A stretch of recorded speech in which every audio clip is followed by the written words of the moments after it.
بہاول نگر واقعے کی تحقیقات کے لیے پاک فوج، پنجاب پولیس اور دیگر سول حکام پر مشتمل مشترکہ تحقیقاتی ٹیم قائم کر دی گئی۔ کمیٹی اختیارات کے ناجائز استعمال اور واقعے کے ذمہ داروں کا تعین کرے گی۔ ISPR کے مطابق بہاول نگر واقعے کو فوج اور پولیس نے خوش اسلوبی سے حل کر لیا ہے۔ IG پنجاب نے واضح کیا کہ سوشل میڈیا پر اداروں کے درمیان ٹکراؤ کا تاثر دینے کی ناکام کوشش کی جا رہی ہے۔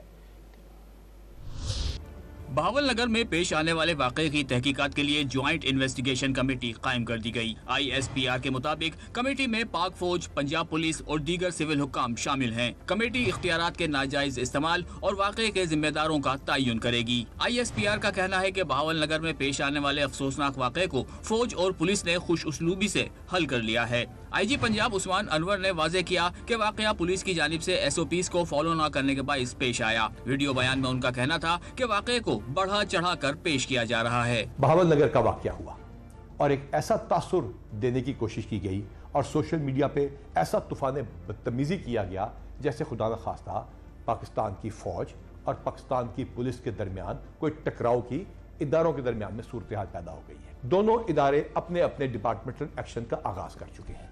جہاں جو غلط ہوگا اور قانون کو ہاتھ میں لیا گیا ہوگا یا SOP کو توڑا گیا ہوگا اس کے خلاف کارروائی کی، اور اسی سلسلے میں جوائنٹ انکوائری بھی اسٹیبلش کر لی گئی ہے تاکہ انصاف کے تمام تقاضے پورے کیے جا سکیں۔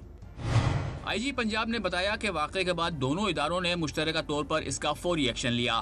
RPO بہاولپور اور آرمی کی مقامی کمانڈ نے علاقے کا دورہ بھی کیا۔